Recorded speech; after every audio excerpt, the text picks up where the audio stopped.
என்னங்க இன்னைக்கு என்ன டிஷ் செஞ்சு காமிக்க போறேன்னா சிறு தானியத்துல அரிசி பருப்பு செஞ்சு காமிக்க போறேங்க. அதுக்கு பாருங்க சாமை அரிசி ஒரு கப் எடுத்து வச்சிருக்கிறேன். 3 டேபிள் ஸ்பூன் ஆகுற மாதிரி பாசி பருப்பு எடுத்து வச்சிருக்கிறேங்க. முதல்ல நம்ம என்ன செய்யறோம்னா ப்ரெஷர் ஃபேன் ஒன்று எடுத்து வச்சுக்கோங்க. பாசி பருப்பை லேசா ட்ரையா 1 நிமிஷம் மட்டும் வதக்கிக்கலாங்க. இந்த பாசி பருப்புல இந்த வலுவழுப்பு போறதுக்கு தாங்க இந்த மாதிரி வறுக்கிறது.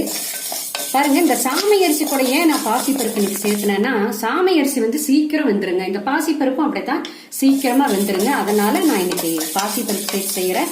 நல்ல டேஸ்டாவும் இருக்குங்க. சீக்கிரமா ஈஸியா செய்யக்கூடிய ஒரு டிஷ்ஷுங்க இது. வறுத்தாச்சுங்க. இப்ப இதை நம்ம கழுவிக்கலாங்க. இது கூட பாருங்க நம்ம எடுத்து வச்சிருக்கிறோம் இல்லைங்களா சாமை அரிசி, இது ரெண்டையும் சேர்த்து நல்லா 2 தடவை தேய்ச்சி கழுவிக்கலாங்க. ஒரு ப்ரெஷர் பேன் ஒன்று எடுத்து வச்சுக்கோங்க. கொஞ்சமா எண்ணெய் ஊற்றிக்கோங்க. எண்ணெய் காயிட்டுங்க.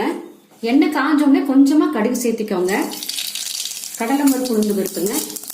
சோம்பு கொஞ்சம் சேர்த்துக்கோங்க. இது கூட பாருங்க சின்ன வெங்காயம் வந்து ஒரு 4 சேர்த்துக்கோங்க. இந்த அரிசி பருப்புக்குங்க சின்ன வெங்காயம் போட்டாங்கன்னா அவ்வளோ வாசனையும் அவ்வளோ டேஸ்டா இருக்கும். அது கூட பாருங்க ஒரு 6-7 பூண்டுங்க, அதையும் தொளிச்சு வச்சிருக்கேன், அதையும் போட்டுடலாங்க. 2 வரமிளகாய் கிள்ளி வச்சிருக்கேங்க, அதையும் சேர்த்திடலாம். சேர்த்துட்டு நல்லா இந்த எண்ணெயில வதக்கி விடலாங்க. 1 இலக்கு கருவேப்பிலை சேர்த்துக்கலாங்க. இது கூட இந்த எண்ணெயில நல்லா பொன்னிறமா வதக்கிக்கலாங்க.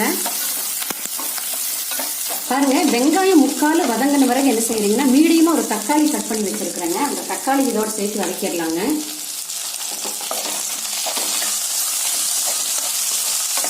வெங்காயம் தக்காளி எல்லாம் பாருங்க நல்லா வதங்கியாச்சுங்க. இப்ப நம்ம தாளிச்சு விட்டுறலாங்க.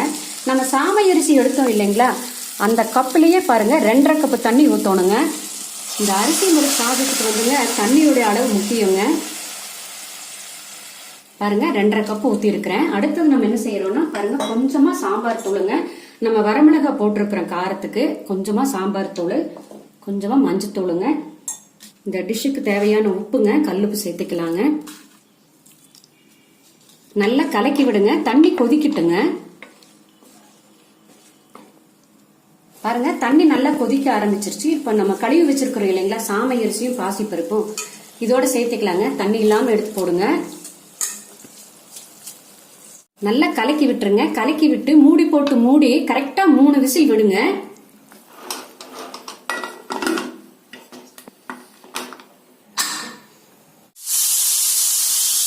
மூணு விசில் வந்து நிறுத்தி இருக்கிறேங்க. ஓபன் பண்ணி பார்க்கலாம்.